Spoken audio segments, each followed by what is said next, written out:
The coronavirus, could it trigger the next economic collapse? The short answer is yes. This is some very scary stuff. So it's crucial you understand the risks. I'm going to explain this to you in 3 simple, fast steps. Step number 1, what are the systemic risks in the system?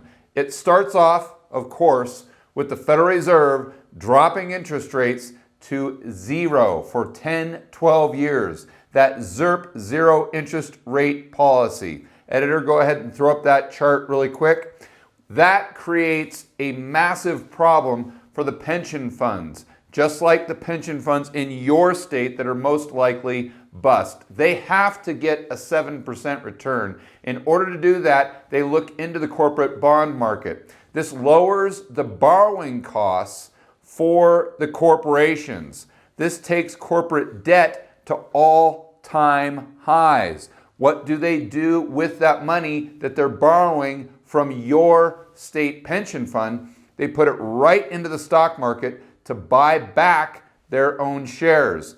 This increases the share price, so the entire stock market goes up. But you'll notice going back to 2010 that 100% of the gains have been a result of corporations buying their shares back, not fundamentals. This affects the real economy because people have more money to spend, they feel like they're richer, and the state pension funds can actually pay them the money that they've promised them. This in turn supports the real economy.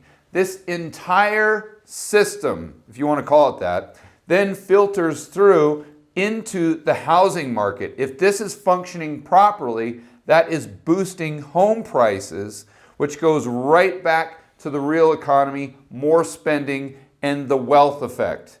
And of course, this entire system, including the housing market, is predicated upon the repo market and the Fed being able to keep short-term rates under control. The opposite of what happened on September 17th. The ability for the Fed to keep those repo rates low also allows the government to roll over that $7 to $11 trillion worth of debt over the next year. Step number 2, insert the coronavirus and fear. The stock market goes down. This puts pressure on the economy. When you combine this with the lack of spending due to the fear in the real economy, we go into recession. This creates a doom vortex because as we go into a recession, that creates more downward pressure on the stock market. The more downward pressure on the stock market, the more downward pressure we have on the real economy. This takes us over to the balance sheets, or the BS, of the corporations. They completely collapse because their share price is going down. Their debt costs are going up. Therefore, the buybacks that created the stock market boom in the first place not only stop, but most likely reverse. Because they need the liquidity, they've got to sell those shares that they were buying back before. This takes us into another doom vortex where, because the stock market goes down, interest rates in the corporate bond market go up, putting further pressure on the balance sheets. The more pressure on these balance sheets, the more the stock market goes down. The more the stock market goes down, the more pressure we have on corporate balance sheets. This takes us to another doom vortex. If the bond market goes down, at the same time, you'd have a lot of downgrades of corporate debt. More on that later. That would force the pension funds to be a net seller, where before they were buying up as much corporate debt as they could get their hands on. If they're a net seller, that makes rates in the corporate bond market go up. If rates go up, that would make further downgrades, which would force more selling by the pension funds. This takes us over to another doom vortex. If the pension funds have to sell all that debt, they're not going to be able to make that 7% return that they need. That means they can't pay and meet their liabilities. That puts further pressure on the economy, which creates an environment where there is less tax revenue. There's nothing that drops tax revenue quicker than the stock market going down and people at the same time spending less money. Since there's less tax revenue going to the state governments, that's less inflow into the pension funds. That means they have less money to pay out into the people in the real economy.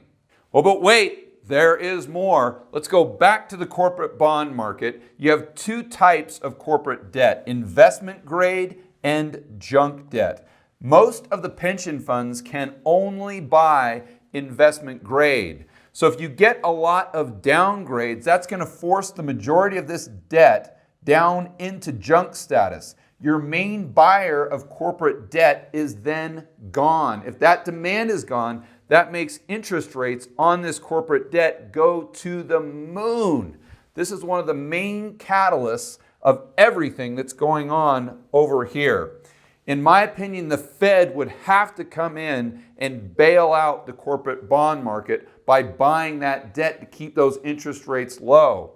What is that going to do to the 99% who see another corporate bailout after 2009? They are going to be pissed. They're going out to the streets with their pitchforks. This creates a tremendous amount of social unrest, which of course creates another doom vortex. The more social unrest that we have, the worse the economy does. The worse the economy does, the more social unrest we have.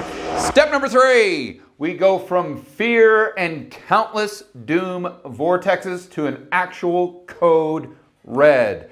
Bringing it in from step number 2, the real economy crashes. That takes down the housing market as well, which is already rather soft. If the housing market goes down, fewer mortgages are created, and the mortgages that are created are worth less or worthless, whichever you prefer.